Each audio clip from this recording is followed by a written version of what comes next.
Greetings, AP World History people. I am so happy to talk to you one last time. And today I want to talk about something that you've already heard from me, but 1,000 other times. So get ready for it. Let's talk about sources and documents. And let's not talk about mean, median, mode, and range. That's my other class. So one last way of thinking about point of view of any source before we go into this wondrous week in which you're going to just dominate. So I want to talk about what is not said in a source, what is left out. Now, you might think like this is just horrific revisionism and we're actually adding some interpretation into the document, but no, we actually need to know something about the context to be able to talk about what's not there. So you're still doing good history, believe me. I know you are. I see it every week with these brilliant DBQs you're writing. So what is not said? Wouldn't it be wonderful if we could take this portrait of Thomas Jefferson and just sort of peel aside, just peel it back and see what's behind this, see what's behind his life, what's driving all of his wealth. Wouldn't that be amazing? Well, guess what? Titus Kaphar is this incredible artist who takes these old portraits and says, what's behind there? I'm going to peel it away and show you what's behind there. In this case, it is called Behind the Myth of Benevolence. Wouldn't it be wonderful if we could do this for all of the great paintings? They tell a story by what's on the canvas, but they also tell a story about what's behind the canvas that we can get to by thinking just a little bit. So think in history about what is not said. Think about something as simple as the Second Amendment. That is a very short amendment about militias having the right to keep arms in their home for the purpose of raising a militia. Even saying that is causing some hair to turn gray on certain people. But that one simple little phrase, what's behind there? Well, there are two big schools of thought. One school says I can own any type of weapon I want, and any imposition on that is abuse of power. And the other side says, no, that's about raising a militia. That simple little statement within the Second Amendment has led to thousands of words, thousands of pages, hundreds of court cases. Why? Because of what's not said there. Because they leave it simple. That's the beauty of our Constitution and our Bill of Rights. It is so beautiful because they leave it simple. They let other better minds that are dealing with issues later in history, because the elastic clause, they know that the issues of history will change, the context will change, and so they allow these sources to sort of speak for themselves in other times. Let's talk about what's not said here. We're on I don't know why I feel like I'm being on an American history kick. I'm missing teaching American history. I'm getting choked up about it. Oh, dear. Here is John Gast's American Progress. When you see this image, you're supposed to think westward movement, and you're especially supposed to think two simple words, manifest destiny, right? So manifest destiny, it is the destiny of Americans to move west. Even that term Americans, we could say, what is not being said there? But we won't for now. Manifest destiny. So it's not just the destiny, it's not just the fate of the Americans, it's also manifest. It comes from above. God has determined that you Americans will overrun this continent.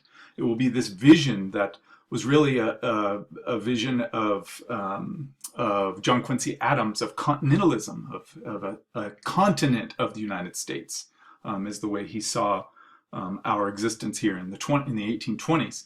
This is later. The vision is from the 1840s, but the painting is from the 1872.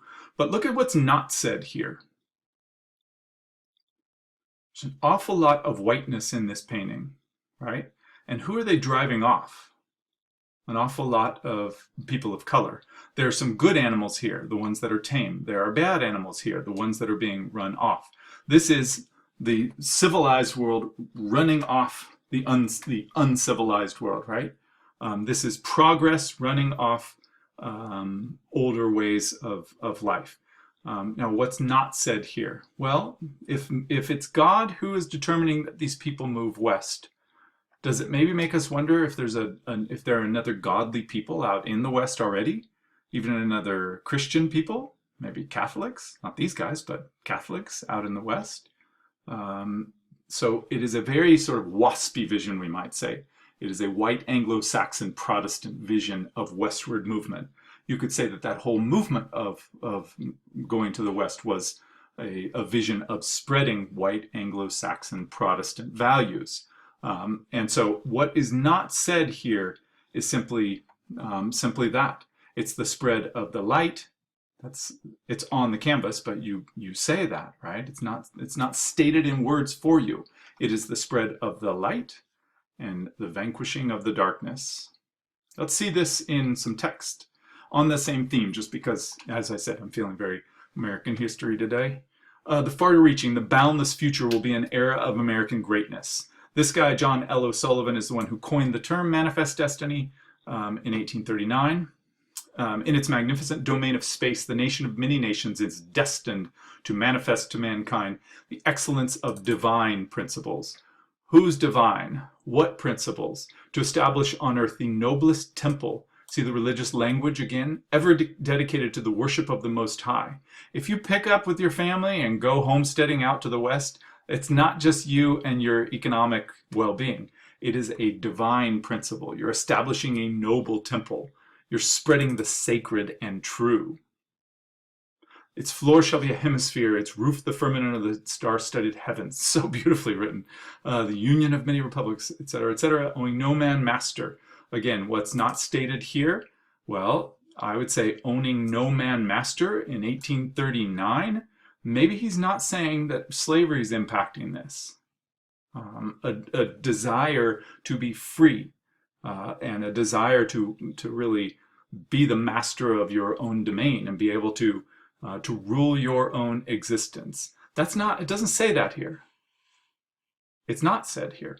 And you can even go beyond that. Peace and goodwill amongst men. Okay, a law of brotherhood. Okay, brotherhood is good.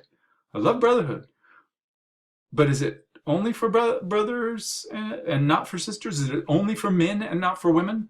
Now, you might say that this is a stretch, doing a gendered reading of this sort of language, but I don't think it is. I think you could question whether or not this vision of the West has certain sort of gendered stratification of who gets to exist in what part of the West and what place they'll have. Certainly there's an idea of separate spheres that comes from the East at the time, that they were in every way trying to spread into the West. So what we need to continue thinking then is, if you're wondering how to get that POV analysis point, one way to do that is by thinking about what in the world is not being said. So remember that every text you deal with is going to be the result of deliberate choices, decisions made by the author. So what is the author not saying? What words are being chosen and what words are being left out? What picture is this author trying to paint in choosing to write about it in that certain way? You're going to do so well.